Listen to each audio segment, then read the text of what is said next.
Listening test. You will hear a number of different recordings and you will have to answer questions on what you hear. You will have time to read the instructions and questions and you will be given time to check your work. All the recordings will be played once only. The test is in 4 parts. Now turn to part 1. You will hear a telephone conversation between a woman and a man who works for a holiday company about a holiday she would like to go on. First, you have some time to look at questions 1 to 6.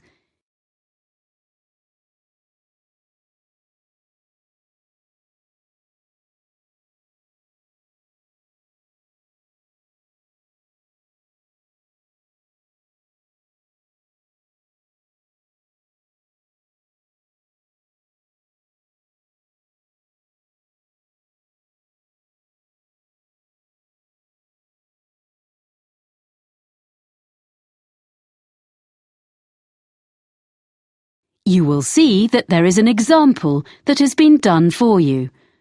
On this occasion only, the conversation relating to this will be played first. Holidays for you. Sean speaking. Can I help you? Oh, hi. I've been looking at your website. I'm interested in a cycling holiday in Austria in April. We have 2 trips in April. One lasts 14 days and the other 10 days. I think the 10-day trip is better. So let's see. I've got a calendar here. What are the dates?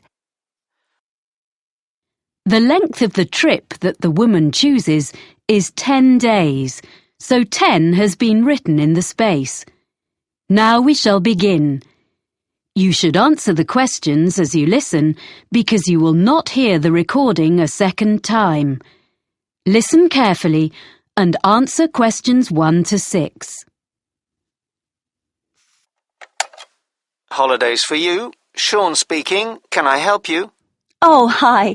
I've been looking at your website. I'm interested in a cycling holiday in Austria in April. We have 2 trips in April. One lasts 14 days and the other 10 days. I think the 10-day trip is better. So let's see. I've got a calendar here. What are the dates? Well, that trip is in the middle of the month. It starts on the 17th of April and it finishes on the 27th.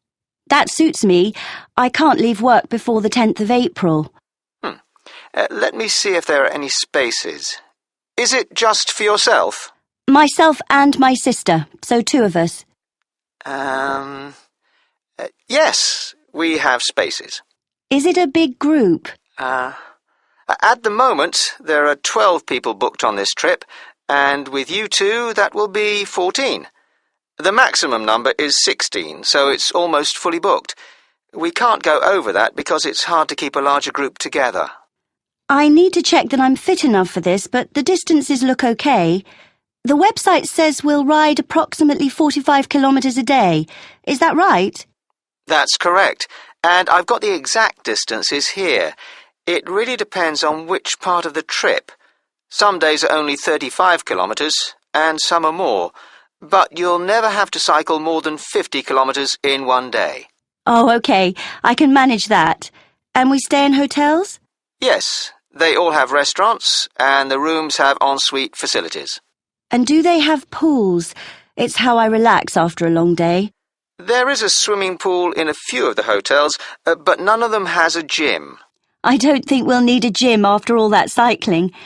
I'd better find out how much the holiday costs before I get too excited. Including flights, it's £1,177 for one person. Oh, we'll book our own flights on the internet. That's just £1,013 then. And we can book insurance for you if you want. And which meals are included in that price? Well, breakfast, of course, and the hotels will provide you with a packed lunch each day. We do stop during the afternoon in a village somewhere for a rest, so any snacks you buy then are extra. Then dinner will be in the hotel every evening, and that's included in the price of the holiday.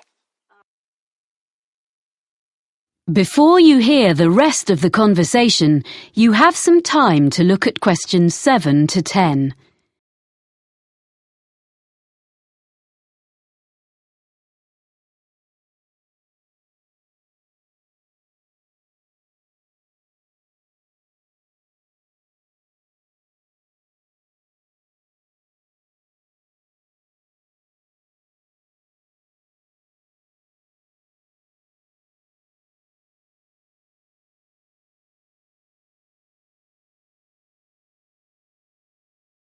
Now listen and answer questions 7 to 10. And you provide the bicycles, of course. What else? A lock and a bell come with the bike, as well as lights, although you shouldn't need to cycle in the dark. There's a small bag, or pannier, on the front of the bike, where you can put the things you want to take with you during the day, like water or fruit. But we won't allow you to cycle unless you bring a helmet. We don't provide these locally because, like walking boots on a walking holiday, it's really important it fits properly. OK.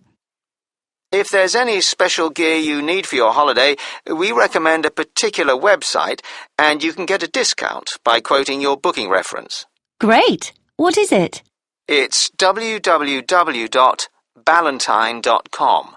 That's all one word, and I'll spell it for you. www.ballantine.com. Good. I've got that down. I've been looking at your website while we've been talking. I see we cycle along the River Danube. Yes, it's one of Europe's most well-known areas for cycling. It looks fascinating. Lots of beautiful countryside and things to see. I should warn you that we do reserve the right to make some alterations to the route if the weather is bad. Some of the tracks sometimes get very muddy. OK. Well, hopefully it won't rain too much. I know we stop in towns and villages, but do we get a chance to look around? Because I'm really interested in history. Oh, yes, you get opportunities to explore. Is there something in particular you want to see? There's a theatre in a town called Grine. A friend of mine went there last year and said it was amazing. Let's see. Yes, there's a guide who'll take you round the building. We don't have any other tours arranged, but you can visit several castles and museums on the holiday. Well, thank you for all that information. I'd like to book that then. Right, well, I'll just... That is the end of section 1. You now have half a minute to check your answers.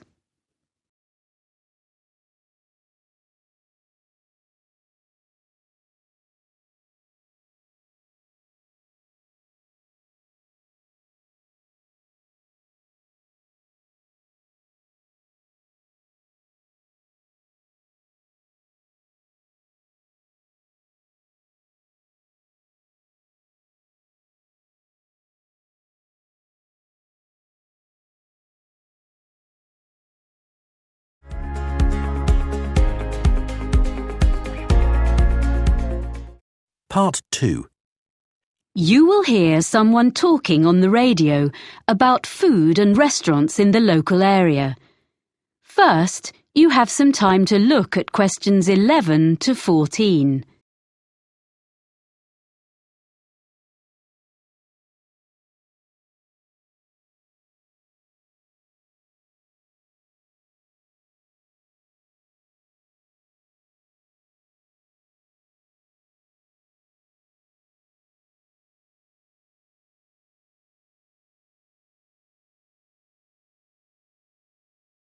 Now listen and answer questions 11 to 14.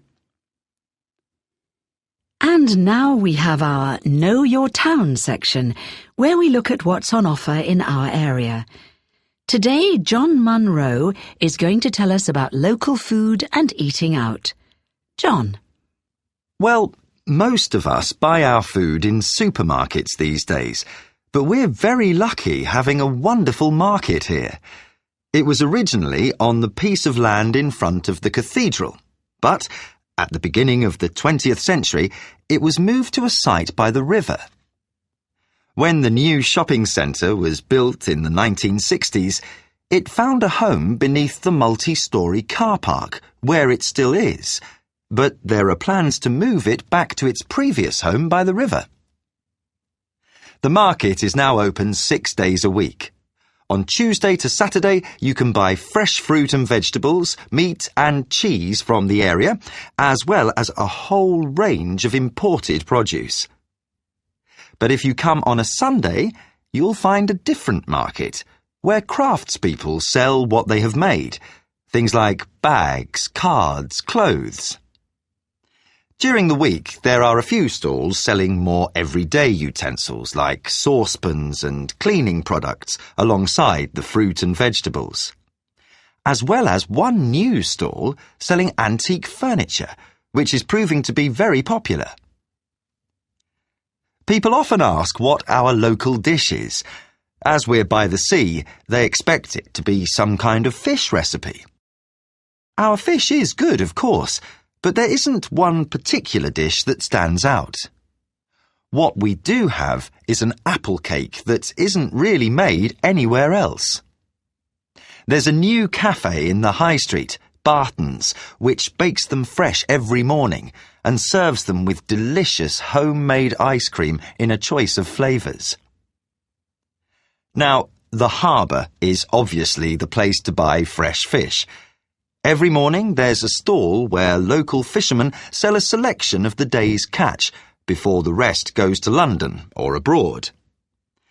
They've been doing that for as long as anyone can remember, of course. But the harbour itself looks very different from a few years ago. Most of the restaurants used to be at the far end, but that part was redeveloped, and the restaurants had to relocate to the other end. Many of them are simply the old ones in new premises, but a couple of new ones have opened recently, so there's a good range now, both in the harbour and the town itself. I'm now going to give you my top 6 places to eat in different parts of the town. Before you hear the rest of the talk, you have some time to look at questions 15 to 20.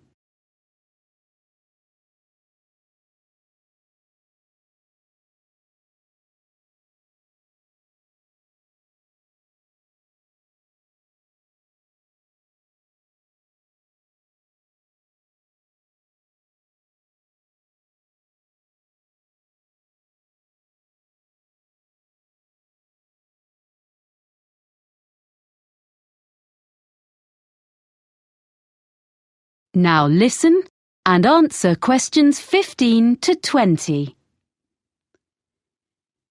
So, number 1 for me is Merivale's, which is in one of the busiest parts of the town leading down to the harbour. It's in a side street, so it doesn't look out over the water, but it's very close, so you can take a walk after your meal and find one of the cafes with live music. At Merivale's, you can enjoy delicious fresh fish and seafood. The friendly staff offer very attentive service and a really enjoyable evening. The Lobster Pot is on the main road going down to the harbour, so it also misses out on the sea view, but the food makes up for that. It serves a huge range of fish and seafood, as well as vegetarian and meat dishes, so there's something for everyone. Prices are from mid-range to fairly expensive, so it's really only for a special occasion. Elliot's is in the city centre and is a very upmarket restaurant in the evening, but during the day it serves lunch and coffee. It's on the 20th floor above some offices, and it's a great place to sit for a while, as you can see most of the city spread out from there. It does get very busy though, and you may have to wait to be served. Not far from the city centre is the Cabin, which is on the canal bank. You can't park your car there. It's a 15-minute walk from the nearest car park, but it's very peaceful. A good place to relax away from the traffic. It's not cheap, but it's an ideal place for a long lunch. The Olive Tree is a family-run restaurant in the city centre offering beautifully prepared Greek dishes. It's well known locally and very popular. Service can be slow when it's busy, as all the food is freshly made. There's plenty of room, and on Friday and Saturday nights, the wooden floors resound with live music and dancing, which is certainly worth going for. The last place I want to recommend has only just opened in a converted school building. The old school restaurant has been very cleverly renovated. The use of mirrors, plants and the colours on the walls makes you feel as though you're in a large garden instead of the city centre. There are only a few dishes on the menu, but they change every day. So, Tanya, That is the end of section 2. You now have half a minute to check your answers.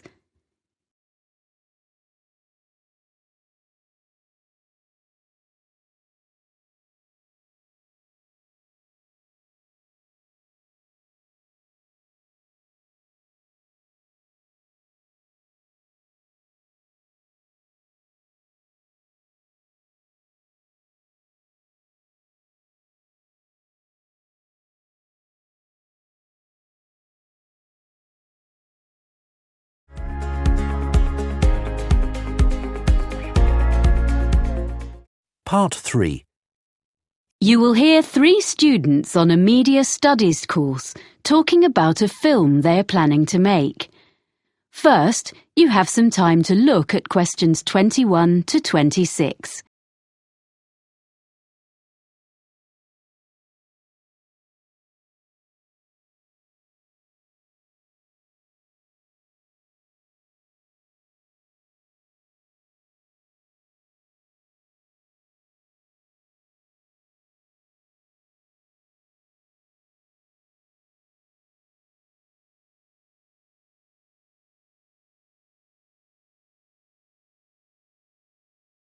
Now listen carefully and answer questions 21 to 26. Hi, Mike. Hi, Razor. This is Helen. Hello. We're really pleased you've agreed to join us on this film project. Yes, your experience is going to be so useful. Well, I hope so. It's the technical side I know best. Lighting, sound and stuff. But you think the script is okay? Yes, I think it's great. Have you decided where you're going to shoot? Well, there's the watermill scene at the end, and we've thought about some locations in town we can use. They're behind the shopping mall and on a couple of residential streets, and in an empty shop on campus. It means we don't have to worry about getting permission from a shop owner. So, do you think we should go to all the locations with you? It would be a good idea. We need to talk about the levels of background noise so we know they're all going to be reasonable places to film. But the sounds of traffic will make it more natural. I think Razor means things like aeroplanes, trains and so on that would mean we have to stop filming. Exactly. And also, I'll make notes for myself about what lighting I'm going to need. I think the university department has a good range of equipment, but I'll need to make a list for each location for my own reference. Anyway, once we've had a look round, you can do the roadworks check. What do you mean? You need to find out about building work or road works, because you could start filming one day and come back in the morning to find one of the roads has been dug up. The local council have to be informed about things like that, so you can find out from them. OK. Then I think we need to work from the script and put together a list of all the scenes and decide which ones we're going to film when. We need to prepare the shooting schedule day by day. You're right. Then, when you know how long filming is going to last, you can tell everyone when they're needed. OK, so as soon as we can, we'll audition, and then when we contact people to offer them parts, we can send the exact dates and make really sure they're free. Because often the actors are all enthusiastic, but then when you try to pin them down about whether they're really free at that time, you find they've got exams or something, or they're off to a festival just before, and you have to rush about looking for replacements. Then we need people who can take over the main parts if one of our stars falls ill or something. Yes, I agree. So offer the main parts to the people we really want, and then look at other volunteers who were okay. Yes. We can select the understudies once the main roles have been confirmed. So, once we've got that sorted, and we've held all the rehearsals of the main scenes, we'll be ready to start filming. Yes, that sounds good. Anything else? Well, just housekeeping, really. We don't actually need costumes, because actors will wear their own clothes. My family has agreed to lend us some pieces of furniture which we need, so we'll go and fetch those the weekend before we start. We'll provide food and drink during shooting, so I'm going to borrow some cool boxes. And I've got a little van. Most of the locations are within walking distance of the halls of residence anyway. The only one further away is the watermill. Ah, yes. Can you tell me about that? OK. Hang on a minute. I'll get my notes. There's a plan in them. Before you hear the rest of the conversation, you have some time to look at questions 27 to 30.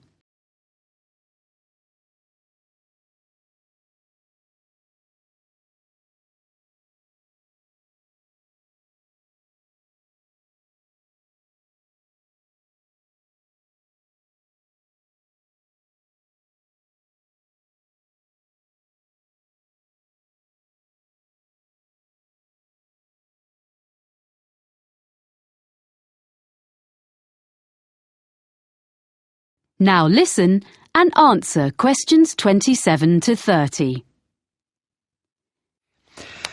Here's the mill.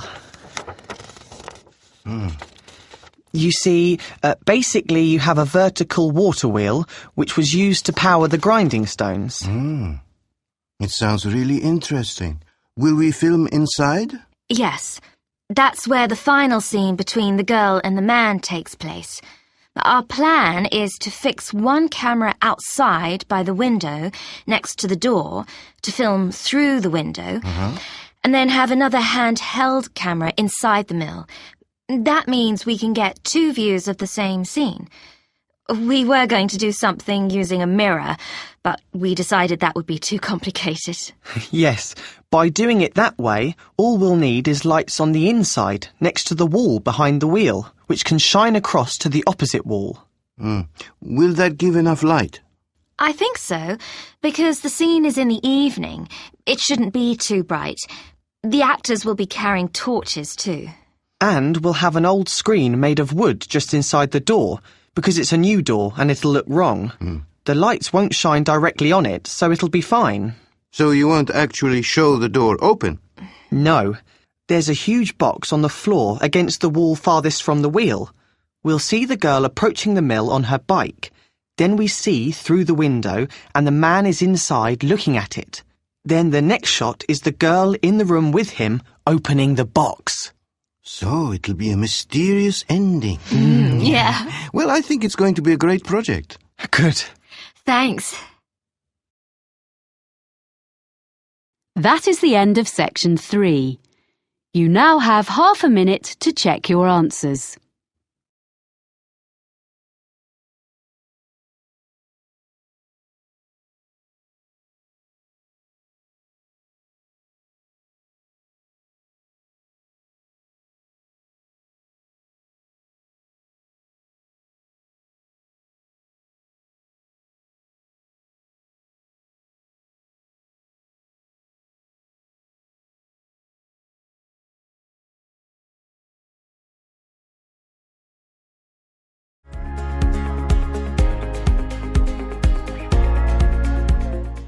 Part 4. You will hear part of a lecture about exotic pests given as the introduction to a course on ecology and environment. First, you have some time to look at questions 31 to 40.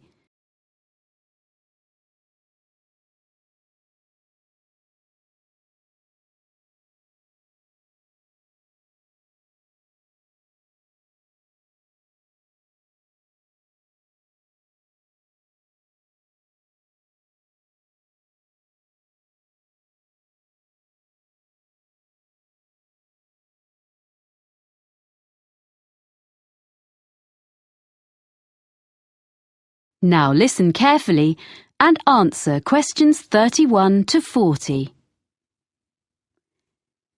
Good afternoon. I want this afternoon, as an introduction to our ecology module, to offer examples of exotic pests, non-native animals or plants which are, or may be, causing problems, which might prove a fruitful topic for seminar papers later in the term. People and products are crisscrossing the world as never before. And on these new global highways, plants and animals are travelling too. Exotic plants and animals are turning up in Antarctica and on the most remote islands on Earth. For example, the Australian red-backed spider. It's made its way to countries fairly near home, such as New Zealand and Japan, as some of you may know.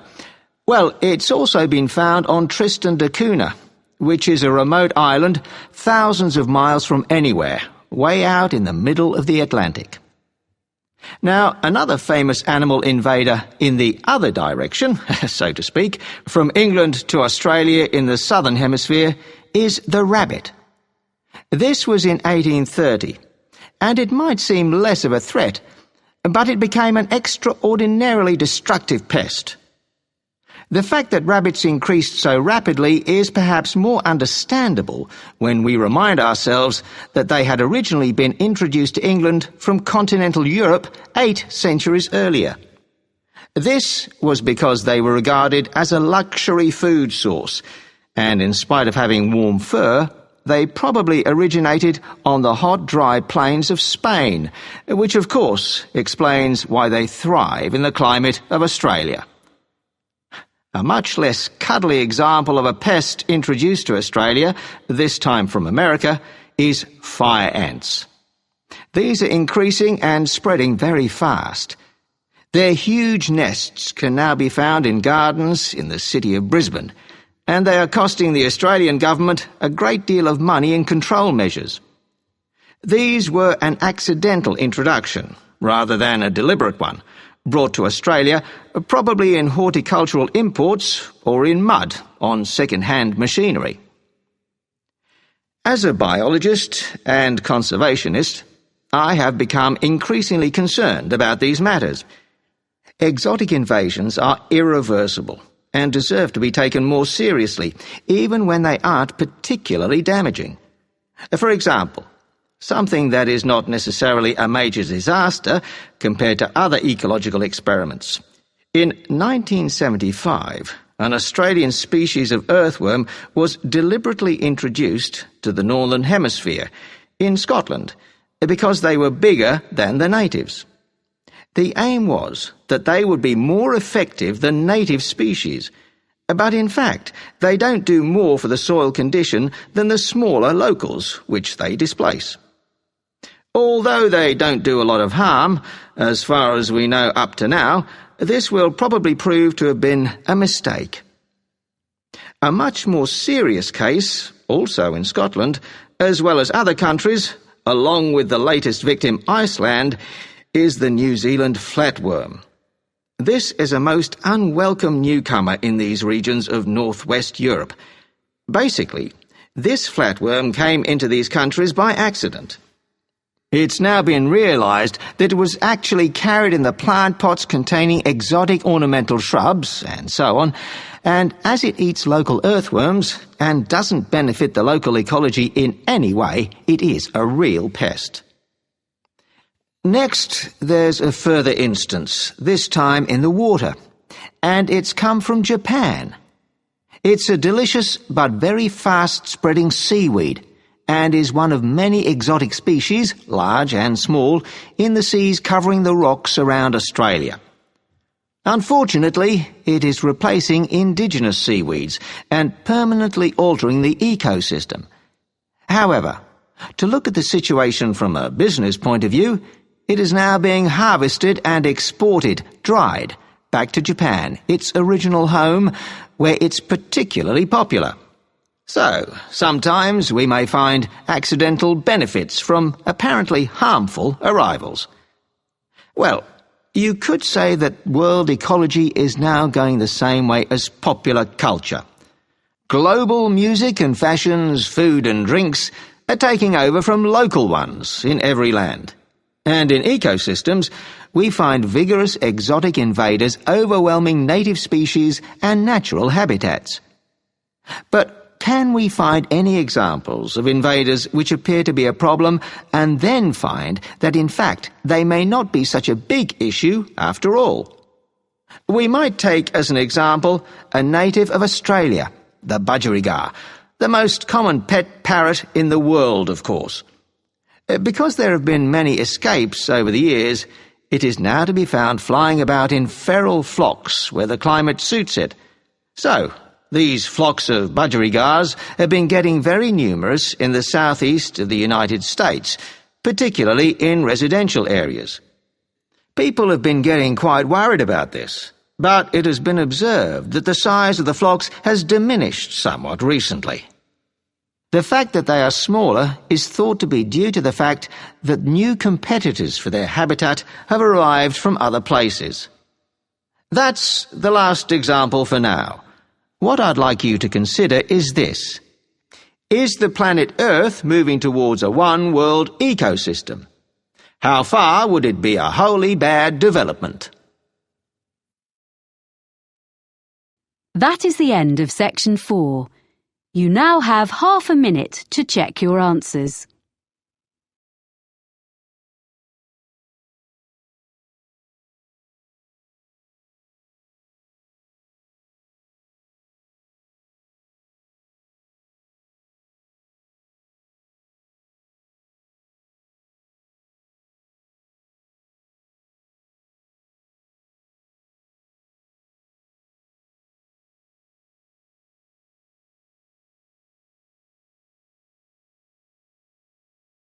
That is the end of the listening test.